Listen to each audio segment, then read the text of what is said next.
What's going on, guys? Welcome back to another podcast.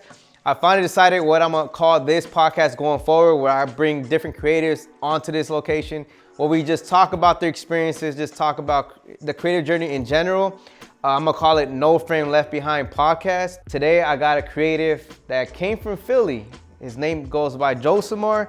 So go ahead and introduce yourself real quick. What's going on, y'all? It's your boy Josamar. I'm from Philly, but I'm moved out here to LA about 2 years ago, and I'm a filmmaker. So cool. So let's just jump straight to it, bro. So what I want to do is kind of do this video where, help other creatives. Because I know I've seen a lot of people actually on my stories talk about whether they live far trying to make a move out here, or they just live like 2 hours away and they drive to LA constantly. So number one is, what made you come to LA? Like, why LA? Why not Miami? Why not New York? Why LA? What was the reason behind that? Why'd you make the move? So at first, I never expected to move to LA. I didn't even know like that I would be living here, but I had a friend from college that she moved out here to do acting, and she does acting, stunt. She's a stunt man. She does like a whole bunch of like festivals and things like that. So one day I ran into her in Philly, and we was catching up and this and that, and she saw that I do video and filmmaking and stuff like that, and she was just like, "Yo, have you ever thought about moving to LA?" And I was like, "Nah, I never thought about it." And she was like, "Well, you should go because you'll get a lot of business there." She was like, "For what you do, like, you should be in LA." And I was like, "Oh, really?" And she offered me like, "Hey, when you come visit, like, stay with her and her boyfriend at the time." He's like, "We got an extra guest room. You can come stay with us." So I took her up on her word, and this was like back in, I think, like 2019. So I came out here and I visited LA for the first time, and I was just like, she showed me around, took me to Hollywood, and did all this stuff, and I was meeting, networking. I went to like one of her shows, and I just met all these people, and I was just like, wow, in this short amount of time in LA, I did so much, and I saw the potential. How long were you here at that time? I think I was just like a week or something like that. Yeah, it was like a week I came out here and visit, and she just plugged me in with all these people. She was like, "Yeah, if you need work, I could help you get work. I could do this." And then I just started, my eyes got big, and I just started seeing like the potential. I was just like, yo, like, there's so much out here, you know what I'm saying, that I never knew about. And so that's when I actually made the move, was during the pandemic, when everything shut down. So I decided to like just move out here and transfer, because I was working and my job shut down and I was working from home, and it was just a perfect opportunity. I just like packed all my stuff. I've been thinking about it for too long, and I was just like, I'm gonna just do it. Just bought my one-way ticket, found an apartment, and I just moved out here. So I have a good, good question that I want, as far as I know a lot of creators are probably like, there's a lot of people that want to make the jump, they're debating. So talk to me the financial standpoint. What did you do? Did you have money saved up? What did you do to kind of hold yourself while you came out here? Because did you even have clients, or you were just kind of like, you just make the jump and say, I'm about to figure it out? Like, talk to me about that. Yeah, nah, I didn't have no clients. I barely knew anyone out here except for like my friend and like maybe like 2 other people. And I didn't have no money saved up either. So I just went straight into it. You took a big jump. Yeah. So basically everything shut down. Luckily, I was still getting paid from my job. So even though everything was shut down, I was still getting my regular paychecks. And so then when I decided to move, I had a couple months of just like trying to save up. So I was like, all right, I already know what I'm gonna do. Let me see if I can save up, at least so I can get there, So basically I saved up to bring my stuff, ship my car, and just find an apartment. That's where like all my money went towards. So as far as like LA, do you see anything different from like Philly to LA as far as like the video side? Like, besides the lifestyle, I guess. Like, what about the video style? Is there something different that you see right off the bat, like maybe coming on one of my shoots or just someone else's shoot? What did you see different from Philly to here? Like, I do see a difference. Like, personally, I feel like in Philly, there was a lot more, like they still do run and gun here, but I feel like there was a lot more run and gun in Philly, and more like just like artists on the block, in the neighborhood, on the street. Like, yo, get all my boys out here, get a couple girls, get some cars, and just be outside on the street. Where when I came to LA, I see a lot more production, more like sets, more lighting, things like that. Still run and gun, but not like kind of like how it was in Philly, you know, It's where just like it's you're like, in studios here, but you're just kind of running and gunning. Yeah. It's a little bit, at least a little bit more, yeah, a little higher. Your journey so far, you've been here 2 years. yeah. So what's your biggest challenge that you've had encountered in case other creators want to make the jump? Okay, I think moving out here, the biggest challenge that I encountered was just being mentally strong when it's just you know what I'm saying? Because all my friends, all my family, they're all the way across the country, you know what I'm saying? So it's like, it's times where you know, you feel like you hit rock bottom, you know, but you just gotta push through it, you know, and you gotta remember this is what I came out here to do, is to pursue my dreams and take my career to the next level. And sometimes you gotta make sacrifices. So it's hard because on social media, you see all your friends and family and everybody's like comfortable. They working a 9 to 5, you know, bills are paid, you know, buying new house, people getting engaged, people having kids. And it's just like, dang, like I chose a different route, you know, like instead. It makes you question sometimes, huh? Like, did Yeah. you make the right choice? Yeah, it's like sometimes it's like, dang, I could have had it like that. It could have been easy, but you know, at the end of the day, that's not what I wanted. You know, I want more than that. So, you know, sometimes you got to sacrifice so that you can get to where you want to be. And where do you want to be in the filming? Like, what is it that you want to be shooting? Where is it that you want to, like, you know, eventually like get to? Even if it's not like the end, but like, what's the next step in your journey? Yeah, I think for me, I want to get to the level where I have time freedom and I'm able to shoot what I want to shoot. Like what I mean by that is like, I'm not like, okay, short on money or short on cash, and I'm just like, all right, let me do this video, even though I don't really want to shoot this video. I want to be able to kind of have the option to pick and choose, like, you know what, I really like this song, I really like this artist, I see the vision, I want to do this, let's book it, and this is how much I want. Like, money's not an issue, you know what I'm saying? Versus like, oof, I got like rent coming up, you know what I'm saying? Let me pick up like a couple videos on the side for real cheap and, you know, see if I can make it to the next month or whatever. So once I get to that level, I think I'm personally like, I've reached like my goal. Like I'll be happier creating, and it doesn't feel forced as much. It'll be like, you know, I could be in my creative element. Okay. So I guess one advice I could tell you, bro, I told my boy Multimedia, by the way, we were talking about it, and like, I guess I'll tell you. So instead of taking the jobs just to pay the bills, maybe get another, I would say, a regular job, or maybe even like, because you have the camera, right? Maybe you do something, because I know you have a clothing brand. Shoot your clothing brand, bro, because realistically, you taking those jobs, one is you might not post it, so it was a waste of time. You can't really market it. Number two, if you do market it, you're only gonna get those type of artists and that type of, I guess, budget. So try to be very selective, and that's to all creators. Try to be very selective as far as what clients you're taking, because it will reflect on who you are as a creator and what you're about to get down the line. Like, for example, all my clients, I don't get running gun shoots. I don't get those type of artists. The reason for it is because what I produce and what I showcase. I'm gonna get higher clients. So that's like an advice that I think I even told you in the past. Like, try to just get, I know it's hard, but maybe just shoot for yourself, bro. Like, you know, maybe grab a little, go out in the block, go get a model, but pay the model if you have to, but it's your clothing brand. You're gonna be more excited doing that. That video might come out 10 times harder than a freaking music video. And clothing brand is different. So people are probably gonna be more in tune in social media rather than watching a music video like, here we go again, here's another trap video. So I'm always been a big key. If you can do clothing brand videos, bro, they're gonna be different and it will help you get to the next level. So now one question I have is networking. What have you done since you've been in LA to network, and has that worked, or are you struggling on that side? Because I know, to me, I don't really network as much. I live in LA, right? So for me, it's kind of like it just happened. I met people along the way, but for you, that you came from somewhere else and you didn't know nobody, like, talk to creatives and myself, like what you do to network and what do you continue trying to do to improve and, you know, get more work in different areas?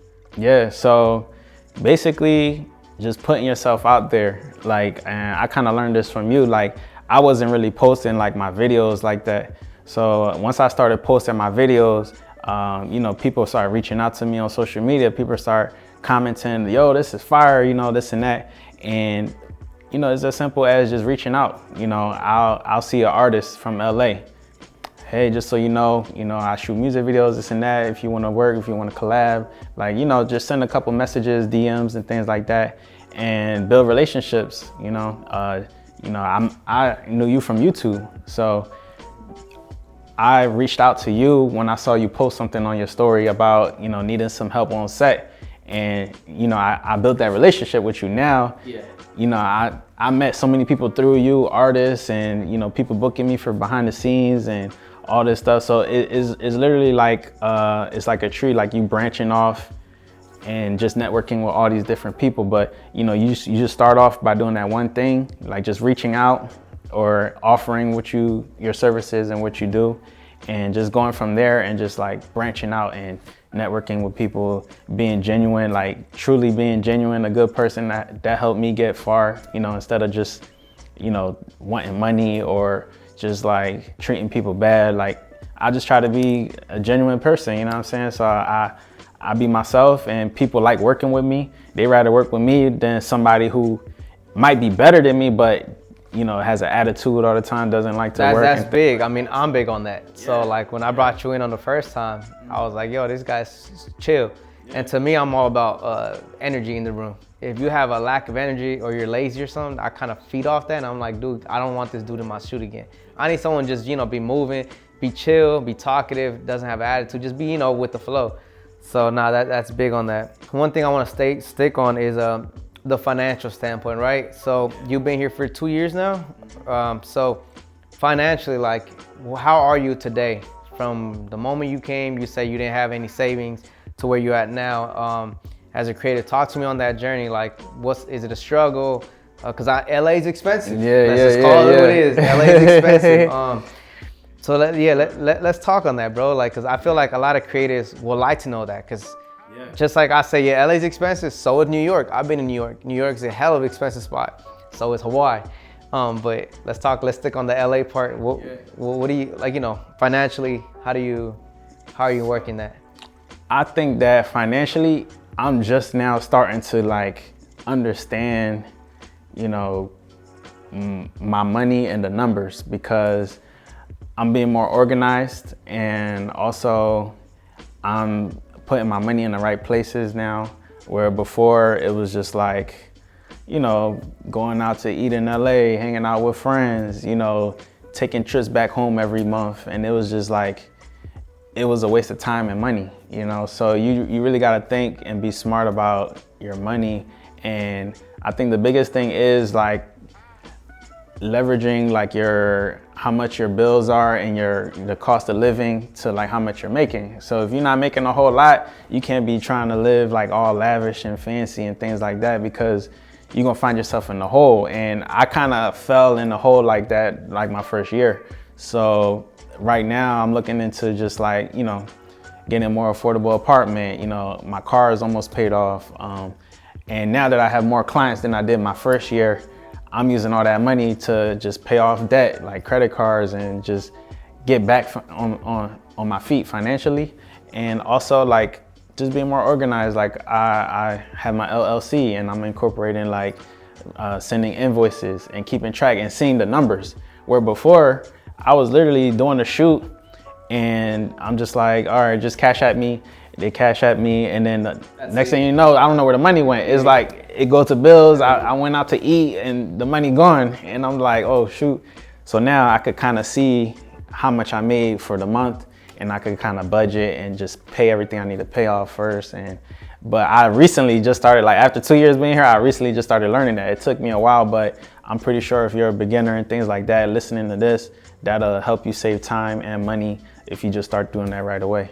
Yeah, I'm big on that. Like, make sure you guys always invoice. Just keep all your paperwork, because for me personally, I was the same way. Yeah. And then, I mean, and I'm in LA. I've been doing this 7 years, bro. But I think just literally this year is the year that I literally said, you know what?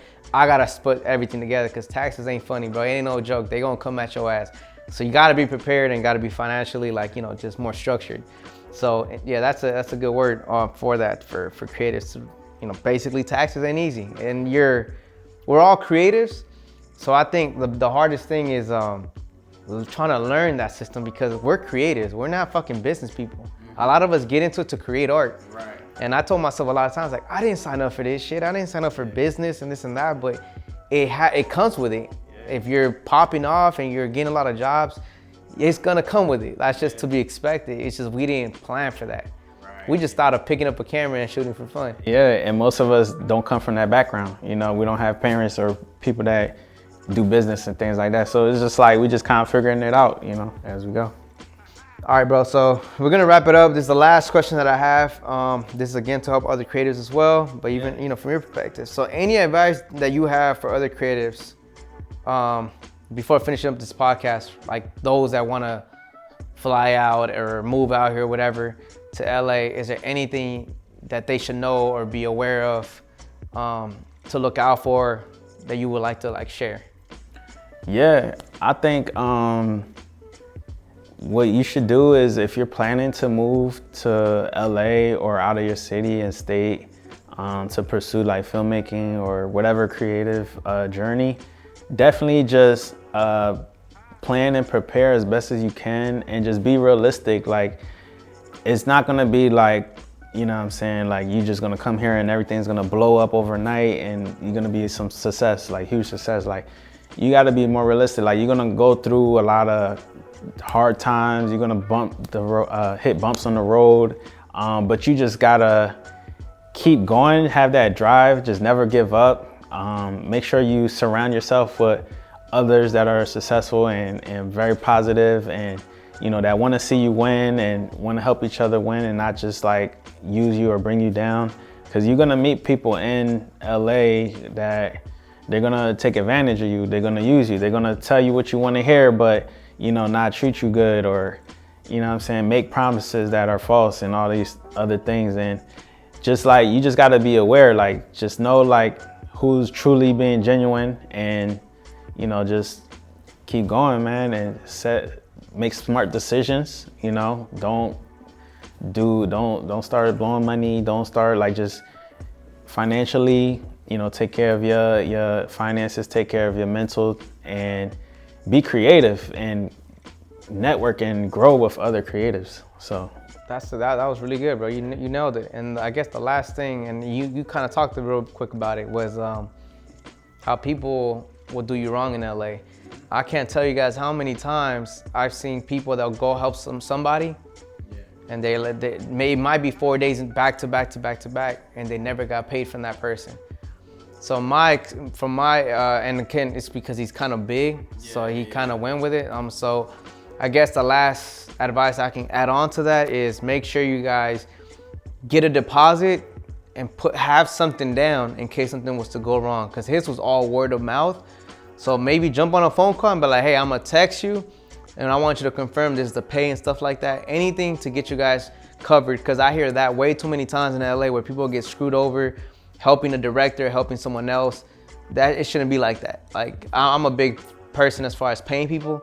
So just make sure, because for me, you work with me, I'm paying at the end of the shoot. I mean, homeboy, when he does my big test, I just do you at the end when he does it. But everyone else that helps for PA, whatever, they get paid at the end of the shoot. There's no reason why. If I get paid 30 days later, that's my problem. But everybody getting paid the day the shoot's done. So just something to look out for, because I feel like I never went through it, to be honest, but I know a lot of people that went through it, bro. Nah, I'm glad that you touched on that. Definitely the deposits is a must. Like, if they not trying to pay no deposit, don't even waste your time, because they're probably not planning on paying you. So yeah. So all right, bro. So I appreciate you for coming and, you know, laying out these things for creators, because I feel like that was a very cool thing, you know, to get other people, other creators, because I know a lot of people want to make the jump out here, but it ain't all groovy, you know. And I feel like you touched on it. It's always gonna be up and down, but networking and all that is definitely gonna help them. So anyways, guys, that's pretty much it for today's podcast. Hopefully you guys like the new setup. The only thing I'm gonna change, and he actually brought it up, was getting some director chairs. And that should give it the extra pop that I feel like this place deserves. But podcast is gonna be called No Friend Left Behind, because every frame matters. So just make sure, don't just shoot to shoot, every frame matters. I stay by that slogan. Appreciate you guys for sticking around. Catch you guys next time. Peace out.